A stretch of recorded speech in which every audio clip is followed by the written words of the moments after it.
All right, Robert Erskine JohnR. I'm the CEO and owner of Soul Records, Mighty Works Media, and Erskine Entertainment LLC. That's a mouthful. Yeah, absolutely. And Mighty Works Media. We always say that we make things happen. We do it from script to screen and everything in between. That's some of the smoothest shit I've ever heard. I'm keeping it real. So, Robert, you come in here dressed to the nines, not top hat, fedora. You look smooth. You look like someone who knows their way around the pimp game, for lack of a better term. Players, there's a beaver skin and the shoes are alligators. So what's your experience, even though you're dressed like a pimp, what's your experience with the pimp life? Oh, well, I can tell you all about the game. Please do. There's a lot of films that was made, surrounding that, and we got a couple of movies that we were working on. Matter of fact, I even communicated with some of the members about doing what they call a documentary on the making of Superfly. I'm familiar with Superfly in the movie The Mac. Superfly, matter of fact, when they made that, Ron O'Neal was a good friend of mine. Okay. Sig Shore, he was taking all his money. His wife was mad at him because he was using that to help make the movie. And at that particular time, KC, who was a procure, which is a sophisticated name for a pimp, he was the one. He was the one to help fund it. With pimp money. Yeah, well, we got it from somewhere. But anyway, he just recently passed away. In his older life, he had started a reentry program for like ex-offenders and for people that had been on narcotics and everything. But, going back to him would be going back to like 71. And at that time, Charlie McGregor, he was also in Superfly. And it's funny, too, because he had been on Rikers Island and a couple other, jails and prisons. And, he was a real well-known thief and burglar. Now, I only know about Rikers Island through, like, Lil Wayne songs, to be perfectly honest with you. What's Rikers really like? Is it that bad? Well, I mean, it's not the worst place in the world, but it's not the best. Right? I remember being in there with Donald Rogers back in the day. And it's funny, too, because in my life, I've been through, different little things, and 8 or 9 different lifestyles. Oh, yeah, maybe even more than that. Because I even went back to school and got a degree in law, Really? Yeah, absolutely. So you're a lawyer, criminal, pimp, music producer, man, all of these things? I'm a jack of all trades. That's ridiculous. And the master of most. Every time you hear a player's ball, they call me to be the host. Now, really? So we'll add comedian to the list. I got a gentleman also, the Grand Master over in California. We were working on possibly doing a little film on his story. He's one of the ultimate players. And I guess he probably got the most trophies from the Players Ball. So how do you end up this cool? Like, to have this many interests? Like, what's your childhood like where you end up doing all well, my childhood, I grew up in Camden, New Jersey. Went to school at Camden High and went to. Now, what's that like? Because right now, Camden to me is known as literally worse than like Kabul. Well, it has been known as the most dangerous city in America at one time, but it's not no more. Oh, now the second most dangerous. Hey, maybe the third or fourth, but it's moving on down. Since they had the new county police, it hasn't been that many problems. And the new mayor they got is Victor Karstoff and Jr. rather, because his father, Senior, was a good friend of mine. He was a songwriter. We all went to school together. Of course he was. Yeah, he wrote. He was one of the writers for "Wake Up Everybody" by Harold Melvin. Yeah. Yeah, there you go. And he also wrote "Bad Luck" for Teddy Pendergrass, which was Harold Melvin. He became the Temptations keyboard player. He played with them. So you grew up with him in Camden? We grew up together. And Leon Huff is also from Camden. He's a songwriter. He's one of the ones that started the Philly National Record with Gamble and Huff. And they wrote songs like "Wake Up Everybody" was Victor, but he was one of the writers on it. But he wrote like "Bad Luck." They wrote that together. But he also did "If You Don't Know Me by Now." Yeah, you won't ever. Yeah, that was one of them. And I believe they got a Grammy for that one. So are these all childhood friends? Is that kind of how you ended up in music? Yeah. Yeah, no doubt. But, as a kid, one of my major artists was Junior Walker and the All-Stars, Gladys Knight and the Pips, because I remember Gladys Knight I heard it through the grapevine. That was on Soul Records, But when you say you're artists, how do you get to a point where you sign artists? Like, how do you do that? Well, what happened is I wind up now with the label that Barry Gordy at one time had, which was Soul Records. Jeez. And so you own Barry Gordy's old label? One of his old labels. Somebody else ridiculous. got Motown, Gordy, and Tamla, but I got Soul.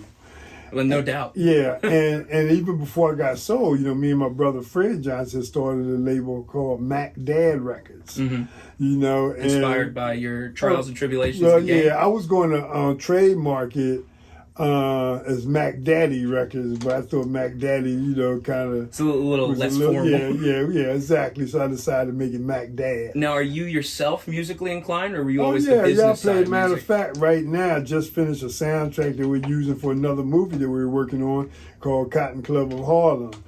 I just put together the Cotton Club dance song. It's very good, very instrumental. And it's very very good section. So you can compose music like. Yeah, absolutely. I can play it. I'm not the greatest player. Leon Huff is he's a great piano Now, were player. you first into music as a player when you were a kid, and then you learned, or did you learn music after you were involved in the business with music? No. I learned music as a child. My mother sent me to believe it or not, an accordion school in Collingswood, New Jersey. I was the only African American. You don't say. Your class wasn't full of black kids playing the accordion? No, I was the only one that was black in there. But I was good. I could That's play. crazy, man. What a visual. Because I'm picturing you like 12, fedora, full suit, accordion. Matter of fact, I think I may even have a picture for you with me with the accordion with a Were you good at it? mohair sweater on and a Do you tie. play songs other than the meatball song? That's some more. One of my favorites, Golden Slippers. The Mummers Parade in Philadelphia. They love that. I forget the Mummers. Yeah, but they are. that was written by African American guy. I believe James Bland wrote that. Of course, it's a good piece of music, and white people popularized it. So probably, no doubt. And he's the great uncle, I believe, of Yvonne Stewart, who's Smokey Robinson's niece. Oh, wow. And I spoke with her a few times, and the reason is because, we're doing the Cotton Club of Harlem movie, which we're working on. And in that, one of her grandmothers, I think, worked at the Cotton Club at the time. See, and a lot of people don't really know the whole Cotton Club Yeah, is the Cotton story. Club it's a real place? Yeah, it was a real nightclub in Harlem. And now, what time period are we talking here? In 1920s it started. Today, the Cotton Club is still there. It's owned, by another friend of mine. He has it, and he has. And his name is none of your business, right? Japan. That's a good one. Yeah, none of your business. Tell me later. It's first and last. He's a great guy. And the objective of the story, though, one of the objectives of the story is also to let people know things about Bumpy Johnson, too, because a lot of people are misinformed about him. And there's the television series right now called The Godfather of Harlem, and that's erroneous as a $15 bill, because, see, Bumpy ain't never bring no drugs into Harlem. And people think... No, why is that? Was that like a code? Was that a certain way of acting? He just didn't allow it, Okay. He was framed by the FBI. Yes, they framed him. You don't have to tell me about the FBI framing people. I'm up on that. Yeah, and he was sent to Alcatraz. And, really? Yeah. Wow. And when he got out, matter of fact, a friend of mine, Gary Brown, who was the father of Denny Brown, who's one of the writers for the Chase Street TV series, which I'm in and associate producer of. I'm also playing the judge in that. Well, that fits. Well, you have a law degree, too, right? To add that to the list. No doubt. And all the lawyers in there are actual attorneys, too. No schmucks actually practice law. Yeah. And Gary Brown and Stokely Carmichael used to go over Bumpy's every a couple times, every other month or something. And every year he would give them money to stay in school, to go to college. I love those stories about people that are you framed as criminals, gangsters, this or that. But then you hear stories like they're throwing a block party for the neighborhood, or they're helping out kids or single moms, or I love whenever you hear a perceived bad person doing good things. Yeah, well, at that particular time, I mean, Bumpy was a well-known gangster, but he wasn't... Still friendly. Yeah, he wasn't... he didn't let... And I don't care what anybody ever tell you, I don't care how many movies you watch, he's never brought drugs into Harlem. And you heard it here first. Yeah, you heard it here first. No doubt about it. And even in that story, American Gangster, that's another $15 The Russell Crowe movie? Yeah, that's another $15 bill. I like bill that. movie, because we got one called Black Caesar that we're working on right now called Frank Matthews, and I'm playing the honor playing Frank, the real guy that went to Vietnam and Bangkok. How do you end up personally friends with these people? I mean, the way you framed yourself, you were a nice kid from family home in Camden. You were, a nice little nerd who played the accordion, How does that guy end up knowing these people? I mean, they're part of the neighborhood. Everybody. It's just part of the neighborhood, right? We had a Black Panther party office, on the other block from the school. So I mean, when you grow up, you meet a lot of people. See, some of you had to have been drawn to it. But see, with Bumpy was like everybody's family member anyway. And so with his situation, he helped fund the Little League baseball leagues that we played in. So you were firsthand experiencing some of this like gangster charity. So you're like, this guy's not that bad a guy. Yeah, no doubt. And he funded a lot of positive things, which he's being distorted by these different movies. Because see, when you go back to the Cotton Club, a lot of people don't know Jack Johnson originally had that. Really? Yeah, absolutely. You'll see in our movie. As a matter of fact, Gavin Cook, who's a lawyer and a judge, believe it or not, he's playing Jack Johnson. Yeah. And Gavin is one of the guys who, when we used to box, we used to go into Rawway State Prison 3 days a week to spar with a notorious boxer by the name of James Scott. Okay. Yeah, he couldn't get no sparring partners. So anyway, they wind up, me and Gavin used to go in there. A gentleman named Akbar Prem and Rod Mohammed were the promoters, and a warden named Hack Rack at that particular time. So you transitioned from being a kid, knowing about these guys, to being a young man having business with these guys. What's that first interaction where you let these people know, hey, I also want to do some business. I want to know you. I want to be in the game. How does that happen? I mean, you're not like just at a cashier's job. You're choosing to know some of the coolest people and do the coolest, potentially illegal stuff. Well, we don't do illegal stuff. Well, of course not. Hypothetically, the numbers was considered, not legal, but the lottery took the numbers over. The lottery basically. Should be illegal, yeah. Yeah, but when see. In the entertainment industry, I've been in the movie and film industry as a model for all my life. I've been in every black magazine. I was the front.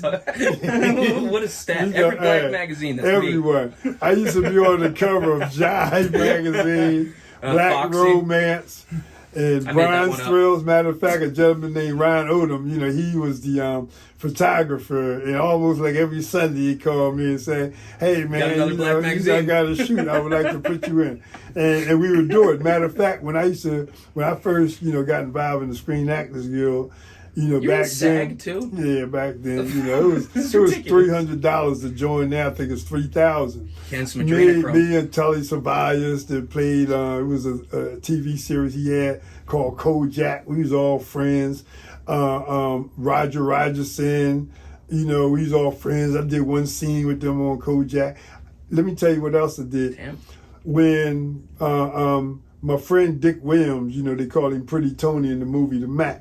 They were doing a play called What the Wine Cellar's Buying, another one. At that particular time, I was, boxing and doing other things and slowly getting into the music game. Believe it or not, I had started a company called Erskine International back in 1971. You have so many companies you have a hard time keeping track of. Hey man, you ain't lying about that one. The ones that I'm always remember is Soul Records, Mac Dad, Mighty Works Media, and Erskine Entertainment. You've said that a bunch.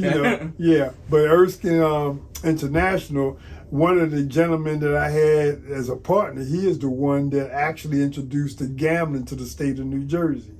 We were sitting one day. The level of nefarious activity required to introduce gambling. He what happened is he got a job as a county planner, And we were reading a book one day, and he said, "Hey, they got gambling in Florida.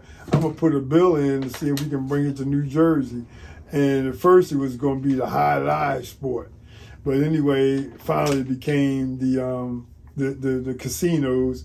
And at that particular time, the mayor of Camden and a few other guys, they all got indicted for trying to sell a casino license. Of course. It became known as the App Scam investigation. And that's what the movie American Hustle is based on. Yeah, it is. And I like what you said, based on, because there's so many films that are based on something, but it's very inaccurate and ain't nothing true, like American Gangster. So you were actually around the people in Camden at the time who were a part of Operation App Scam, where they were purposely tricked I knew all of into... them. Yeah, I mean, Eric Kelly was a great mayor of the city. Everybody liked him. Even in the movie, he's portrayed as the hero who has the bad luck. Yeah, well, I ain't gonna say about the bad luck.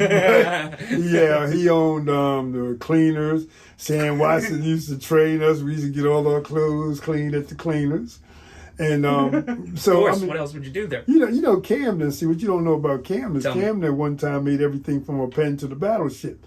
The first recording company in the world was from Camden, New Jersey. Really? Victor Records, absolutely. Wow. And matter of fact, right now I'm working on some of my artists, and we're filming in the Soundplex studio, which was owned by Dick Clark. Okay. Everybody used to come there. Chubby Checker. Matter of fact, my latest artist, Julia Lady Jules, we have a music video on the If You're Tired of Me, which is being considered for a Grammy. We filmed that in the Soundplex Studios, which is owned by George Cox at the moment, and Randy Weaver, who's a great engineer. And George is also at this particular moment, he's being casted as Oni Madden in our Cotton Club movie. And Oni Madden is the guy who actually bought the Cotton Club when it was deluxe from Jack Johnson, who's being played by Gavin Cook. Okay. Now, this one, I got to be bumpy.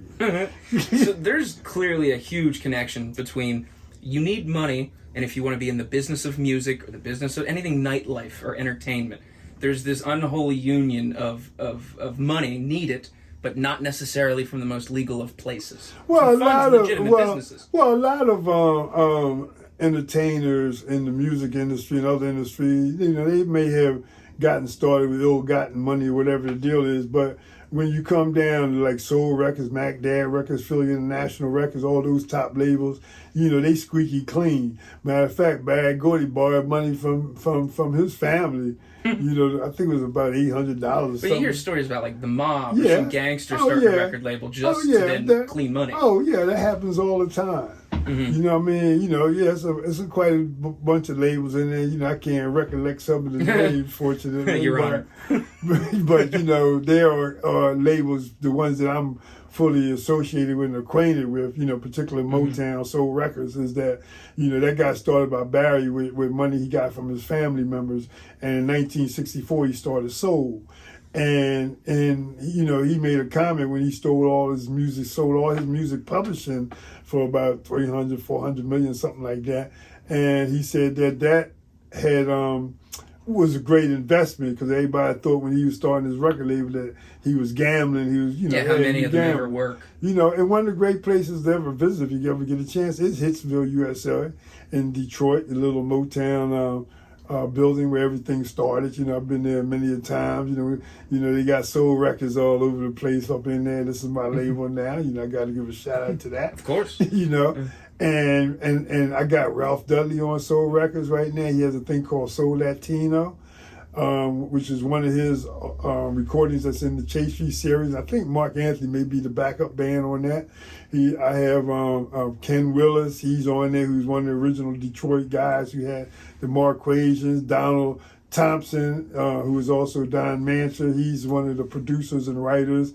He has Courtney Williams and a fellow by the name of Jay Anderson. He produced them. And dude, it is crazy how many names you can remember of people. I'm so bad with names. I can do faces, but the second anyone normal introduces themselves to me, I black out and I forget their name. The fact that you got names floating around from the 70s, it's crazy. Yeah, I think the 70s was a great period. Matter of fact, I'll tell you something real funny. Me and a young lady, you know, I guess she's almost my age. I like where I still this is call going. her a young lady named Belen Colin. You know, we was third place in the National Hustlers Contest dancing. What the hell does any of that New York mean? in Studio 54, huh? So how you got first place in a hustle? Excuse me. What does that mean, and how does that work? Well, you know, they had a dance, the hustle band. McCoy came out with it. I'm stupid. Yeah, you know. I am a stupid person and a little bit racist. You know, well, that's okay. That You can't be too racist because you got me here with you. Yeah, it's good, right? I have the black friend. I'm doing good. It's all cool. You know, when we did the dance,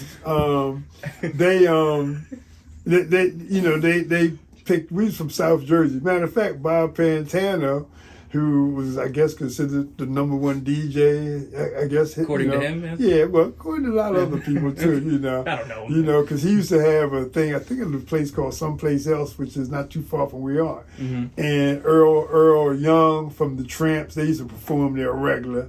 And, you know, one of their hits was what was it called? Where Was You When the Nights Went Out? Okay. Lights went out in New York familiar. City, and Burn, Baby Burn. Oh, of course. Yeah, that was two of them. But anyway, Van McCoy actually came up with the dance, the hustle, and the soundtrack. Yeah, you remember yeah, I got that. it now. It took me a minute. I don't know hey, if I'm you a little tell stupid. the truth about your age, right? But anyway. Deep down, I'm an old soul. But Yeah. I want to ask you, because you clearly have lived many lives, what would be like a situation in whether it would be your music career, your extracurricular legal career, where you were concerned or you felt like this was crazy, this is weird, this is dangerous? Like, I kind of regret the situation. What's happening? Like, was there ever a moment you felt a little terrified? Because you talk about scary people.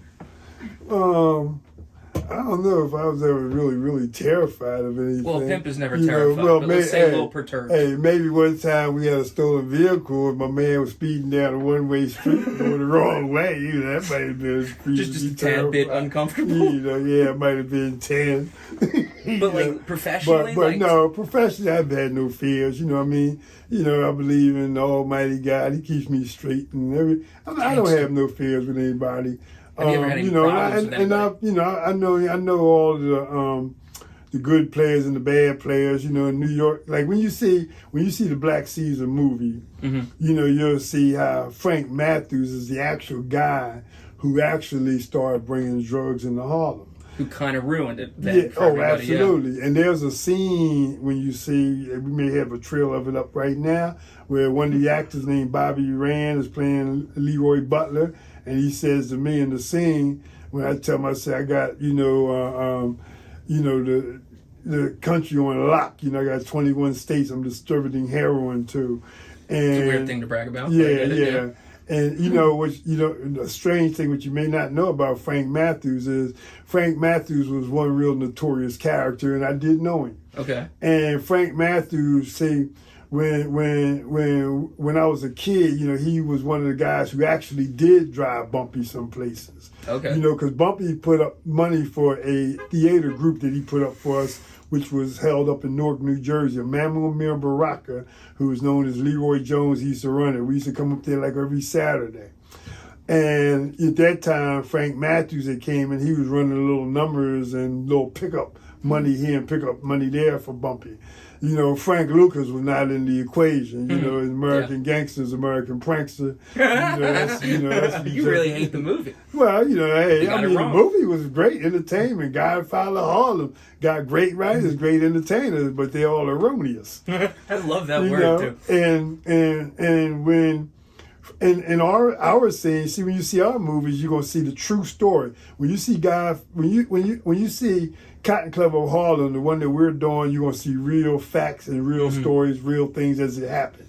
When you see Black Caesar, that's what they call Frank Matthews. You'll see the truth. Because see, Frank Lucas did not drive Bumpy nowhere. Frank Matthews did sometime, but Junie Bird was Bumpy's normal chauffeur. Why do you think with drugs specifically, the older generation of professional gangsters, quote unquote, that was the line that was drawn? But it was weird because with drugs, we wouldn't go that far. But prostitution, we'd lean on people, extortion, all that's fine. But we stop at drugs. Why do you think that was? I think maybe because the way it's distorted the mind and the bodies of the individuals. Mm-hmm. You know, I can mainly just speak for Bumpy on that one because you know, I can personally remember when Nicky Barnes was picked up by the police and he was bringing drugs into Harlem. I was a youngster. We were kids. Mm-hmm. And well, I ain't gonna say kids, you know, I mean, I was in my teens. Yeah, well, under 18. But when the police got him, he told him that Bumpy had told him to throw the drugs away because he was afraid that if Bumpy found out he was bringing dope into Harlem, he had a problem. Bigger problem than the police. Yeah, no question about it. Bumpy did not let you bring dope across 110th Street. And it's so many people don't believe it. They believe, well, he was a gangster. He had to be involved in narcotics. No, he was not. There was a code, very clearly. He was not. You know, and when you see Godfather, Harlem, and all them other movies, it ain't true. When you see Black Caesar, you'll see a scene where I sit and say, I want you to control the heroin the same way Bumpy controlled the numbers. You know, because now the way Bumpy had numbers on lock, I'm going to have heroin on lock. In real life, Frank Matthews even called a drug summit meeting, which you'll see in the movie, in Atlanta, Georgia, where he actually publicly called all the drug dealers in the country, all the Black and Hispanic drug dealers, to meet him in Atlanta, Georgia. Jeez. And they showed up. It's like the UN of pimps and gangsters. You know, yes, they did. And you'll see a scene that we'll be filming hopefully within the next few weeks. I have two of the guys who are playing the police and detectives in it were actually the ones, you know, later on, not giving the whole story away, that were responsible for him getting away. Because may not know it, but you know, Frank Matthews had left and got away and was never went to prison. You know, once he and Frank was the one who introduced drugs. He was the first one to bring it uptown and all them areas. Kind of ruined it first domino. Yeah, true. And you know, his average income was $170, $180 million a year. And this is in 1970s? 70s, yeah, Jeez. 70, 71. Matter of fact, you know, one of the guys, Benny Mateo, who also plays in Chase Street, he's playing Tyrone Palmer. Tyrone Palmer, Frank Matthews is called Mr. Millionaire. He was the one that used to, every time he showed up, here's $1 million. And that level of like Pablo Escobar type money. Oh yes, absolutely. He was assassinated in Atlantic City in Club Harlem, which is which is true. Which is a scene that we got, and I have a gentleman from Atlantic City playing the gangster that did it. I have because they was from the Philly Black Mafia. Well, let me ask you, what do you think? Because there's a lot of ideas out there that the FBI or our own government, some elements of it, brought in crack cocaine, drugs, specifically to Black communities, for whatever reason, who knows, maybe to fund some war in Nicaragua, maybe just so they could kidnap more kids. Do you make any credence to the idea that the government introduced the drugs that kind of ruined this good, upstanding gangsterism? Well, you know, I mean, I can't give a whole definitive answer, but I can tell you one thing that it is true, you know, whether anybody knows or not, the CIA was selling cocaine, crack cocaine. That's how they got involved with Freeway Ricky Ross, you know, real Rick Ross, you know. And matter of fact, when we was in college, you know, we had a case that they had. It was at that particular time was classified information, and that was that's one of the coolest sentences ever. By the way, at that time it was classified, but I'll tell you right now. Yeah. You know, basically, and that was that they were selling the drugs. And they were using the money to buy their weapons because it was allegedly claimed that the government wasn't giving them no more money to get weapons. Yeah, and we didn't want to fight a war in America, so we'll sell crack and move guns. And some of the students, I remember, they got hired to file a constructive lawsuit against a paper that had published some of the classified information.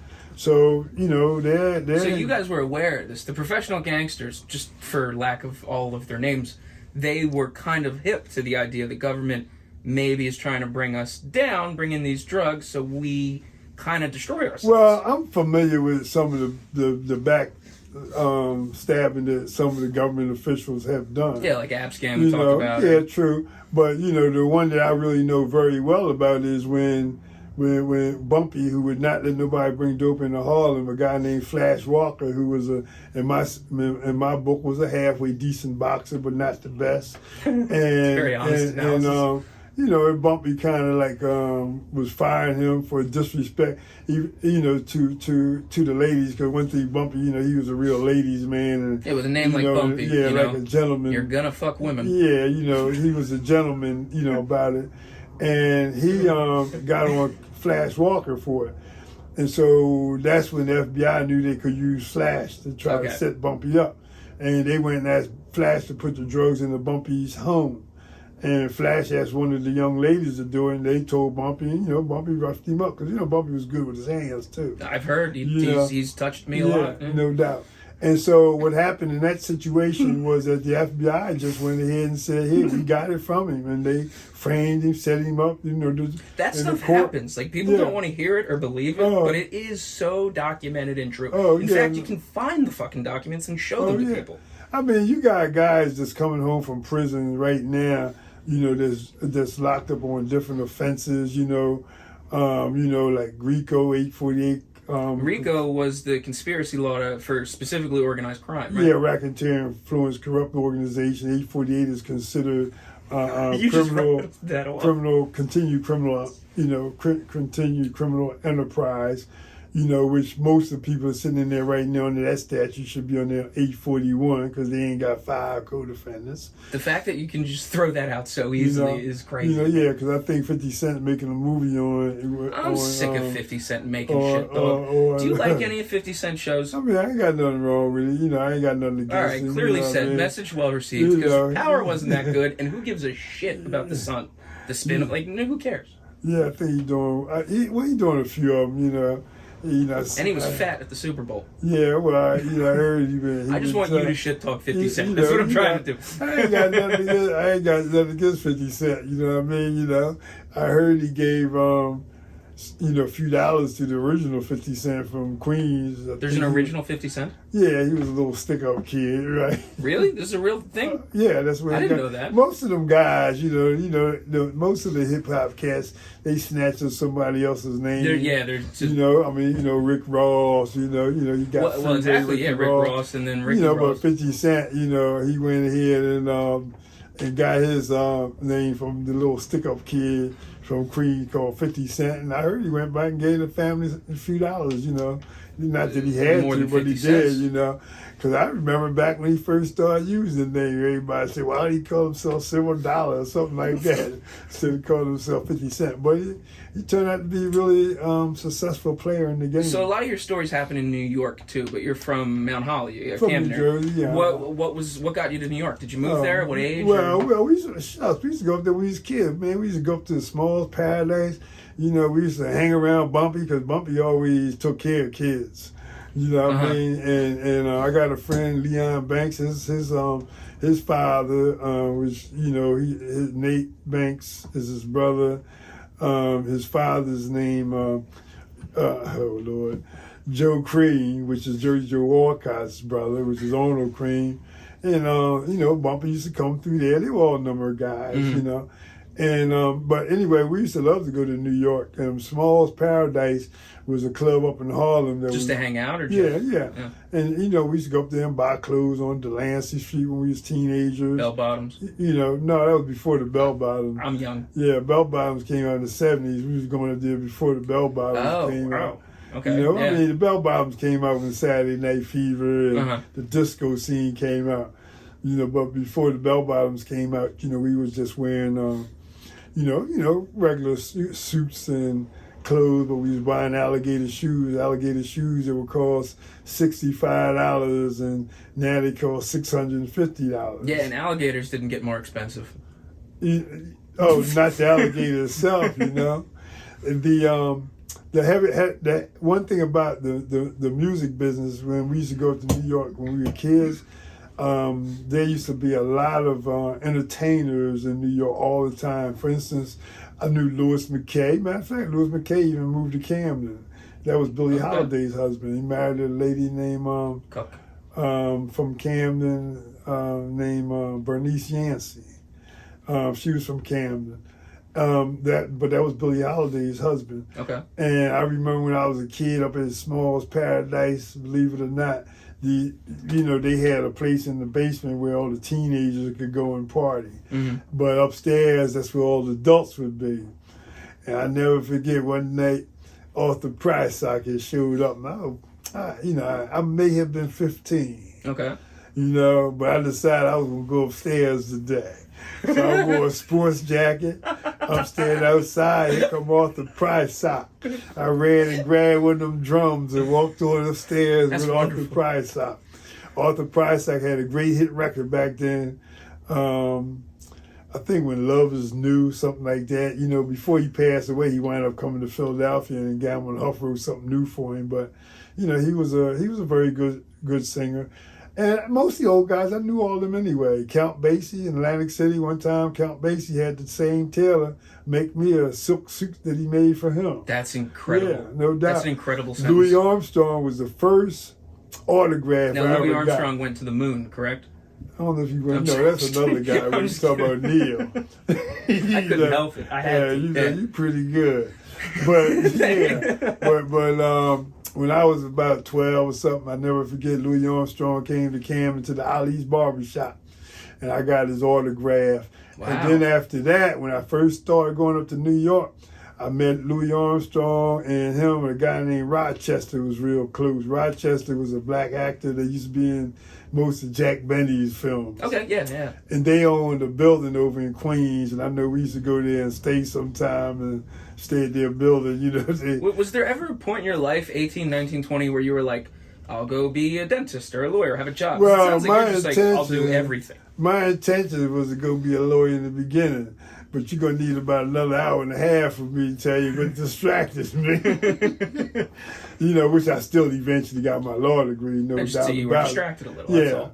No doubt. You know, the first distraction, you know, me and a couple of the actors that played in, Richard Roundtree played in Shaft. Ryan O'Neal was in Superfly. Matter of fact, I gave Ryan O'Neal one of my leather coats. You know, I was staying on 76 in Amsterdam at that time. Then I'll never forget me and Charlie McGregor. You know, we became pretty good friends. Charlie McGregor wrote a book, you know, about people turning their lives around. Mm-hmm. And, you know, bring you fast forward. I have an organization that started with a gentleman named Gerald Farmer, who just passed away.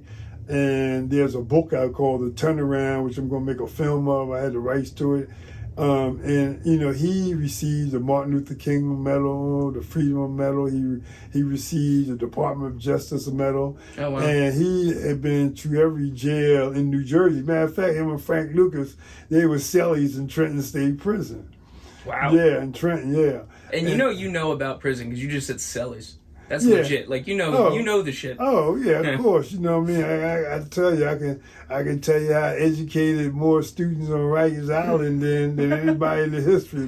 Talk to me about Rikers Island, because that's a prison I think all people know of mostly through Lil Wayne songs, not first-hand experience. What's that like? Well, it's a notorious, it's a notorious place. You know, hot take. You know, it's supposed to be the largest jail in America.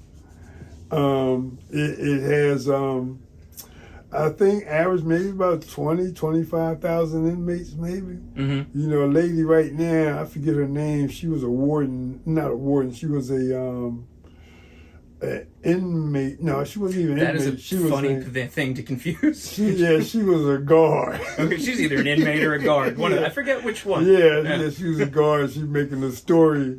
She's making a story about Rikers Island.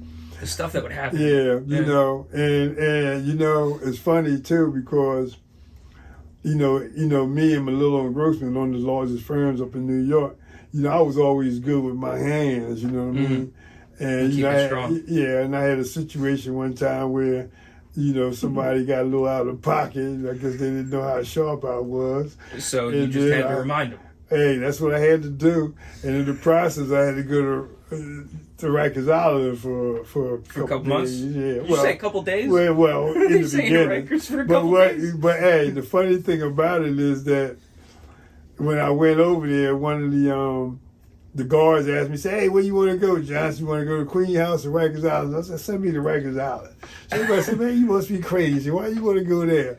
I said, just want to see what it was like. That's a ridiculous mindset. Yeah, true. So you're clearly a person who values experience, novelty. Oh, yeah, and that experience became really, really good experience. I would trade it for nothing. Because not a lot of people say that about going to prison. Yeah, well, yeah, you know, sitting on the island anyway. You know, because, you know, that, you know, matter of fact, when we started doing expungements of different people's records, because once you do expungement, you never have to mention that you was ever arrested for anything before. Most of the time. And, my thing was, I would like to leave that available so that everybody know at least I went. Because people say, y'all, I know that's you hilarious. lying. You want to keep you it lying, on. You lying. I know you lying. You don't want your record expunged. Listen, I am gangster. Don't take my record away. Because they say, you lying, you lying. That's so funny. I said, man, what you mean I'm lying? You got to prove that to me. But I come back and my friend Gavin, who became a lawyer and a judge, he wound up the first thing he did in New York, he started representing inmates. This was someone who was in Rikers with you? No, this is a guy we grew up together, one I used to go in the raw with and spar with. And then that's when I decided, let me go ahead back to school and get my law degree. And that's I a went pretty on major back. life change to say that. I went on back. I got my law degree. I even taught the 5th grade for a minute. So we can add pimp, music producer, 5th grade teacher, adjunct 5th grade professor. You heard all of it. I was a special agent too for a minute. What? Yeah. Well, you come in here dressed like a G-man. Yeah, Camden County Prosecutor's Office went down there for a minute to straighten up a few things. How does that special agent? Well, what they did was they hired me as a special agent. That's the answer to that question. Yeah, they did. They said I was. And James Thornton was partners. Everybody knew James Thornton. James Thornton is one of the greatest karate guys in the country, and me and him were. Fun. Yeah, we were partners. What year is this? Yeah, that was in '87. So when you're a special agent, who's cutting your checks? Is that the city of Camden? Oh yeah. It was the county. So it'd be Camden County, which had received illegal money from the FBI under false pretenses already. Well, I don't know this if thing is dirty. I don't know if Camden County. I don't know if Camden County was getting any illegal money because Camden County been pretty clean. Even though they did have a bad prosecutor, as everybody may know. Sam Asbell, he did shoot his car up. Said it was 2 black guys in a Toyota. But that's a bad sign. That's then he came and confessed. And I don't want to kick Sam's back in. I know him, but he was, he was the prosecutor at that particular time. And was there ever a moment in your life where you were like, maybe this isn't going according to plan? Because a lot of people have that in prison, but you're like, no, I'll go to law school. Oh yeah, it's not a lot of people have a moment of clarity there. It's interesting. Your mindset. If you see 50 Cent series, even though it's just exaggerated, and it's called Life. Isaac Wright, who had did a prison bid, and he wound up having everything overturned, and he became an attorney. Matter of fact, he works with the largest black firm in New Jersey, which was actually the 2 lawyers that have the firm, developed that firm from a fellow by the name of Tom Ashley, who was originally from Camden, who represented Sharp James. I've come to the belief that everyone who's ever existed or been important is from Camden. You're right, that's a good statement, but everybody in the music industry almost is. Yeah, they came here to record, because Elvis Presley recorded in Camden, Frank Sinatra recorded in Camden. Even if you look at Victor Records, you see Enrico Caruso. There's a history of recording studios hidden in these quiet suburban neighborhoods of just south of Philly or Jersey. Even so, they'll say the sound of Philadelphia, but when you look at the sound of Philadelphia, the MFSB Orchestra, you got.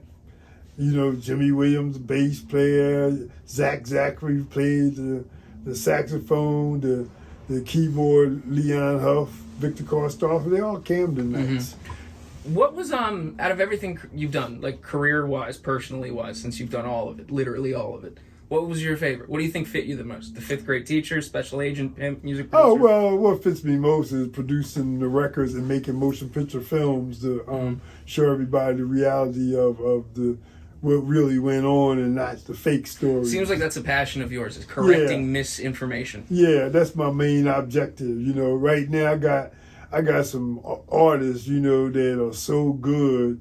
How do you find them, by the way? Well, sometimes they find me, but I got a young lady, family from Haiti, who the whole family you bought them, or no, the daughter, she's She may be more French than Haitian. I'm not sure. Dude, that's what Haiti is. She just came from France. Yeah. Okay. But one of the aunts had contact me, which is Natalie. She's a photographer. She did some of the photographs for one of the for Yulia Lady Jules' CD cover. So it's really whatever. It's just luck. It could be a conversation with someone strange. Yeah, it could be a random person reaches out. I get a lot of people contact me, and there's no real, like Kenny Gamble will say, no message in the music, so there's no story there, and for what they write. And they can't it's hard because it's a business. You're a businessman, but it's the business of art. Yeah. It has to be something good, because you can waste your time, just dealing with what you might call non-stars or nobody have the star quality to make it. Yeah. You know what I mean? So and to have a star quality, do you know what it is, or can you just feel if someone has it? Oh yeah. I can definitely feel. I can feel the vibe. But what do you make of me right now? Like for Yulia Lady Jules, I already knew she had the star quality. First record Grammy considered. A young lady now, Loren. She's in Florida. I already know she got the star quality. I like how you said that. I already know, Shot. Oh my God. This guy is so funny. I'm gonna have to put you in my next movie. That was good. I know she got the star quality. She got two of them actually, 2 star qualities. Doubt. And hey, and the musicians that are in this area are just phenomenal musicians. Rob Federici. He's a fantastic engineer. He can almost turn water into wine. He's so good on that engineer's booth. Yeah. So music is a passion. Do you still play like yourself? Oh yeah. I sit down and compose certain things. There's a song we're gonna have coming out soon called the Cotton Club Dance Song. I put that together. Nail on the head. I did the organ first, and I put the keyboard, mixed it up. I had Rob Federici bring in a few horns, and do you think that's what made you successful in the business of music, is also understanding music yourself? Oh yeah, you have to. Because there's a lot of executives who don't, and then they have a reputation for sucking and ruining things. Yeah, it's a shame. But no, it's a shame. It's a shame for those losers. I'm pretty well informed on the industry. I'm following behind Barry Gordy. How could I not? Yeah, what are you gonna? That's crazy. I got a blueprint that works. The blueprint, it works. Now, if someone wanted to follow that blueprint, if someone wanted to follow in your footsteps and become a 5th grade special agent music producer, how do they do it? What's the first step? What would be that advice? Man, I think I think it'd almost be impossible to follow completely in my footsteps. That's an excellent answer. Yeah, it's just. So just don't. Your advice would be like, fuck off, I'm doing it. Yeah, you can't do that. You definitely can't do that. Because I wake up in the morning and like Urkel, did I do that? I do so much dope shit. You can't do that, man. I got my life and the journeys that I've traveled, is almost like Star Trek. Nobody's been there before. Yeah. Well, I don't think anyone ever will again either, based on what you told me. No, absolutely not. All right. Well, Robert, dude, thank you so much for having me here at the Trap House. It's a pleasure to be here. I appreciate it, and genuinely one of the most interesting people I've talked to so far. So thank you again, man. Okay, I appreciate it. All right, my dude. Robert. Thank you. Cut.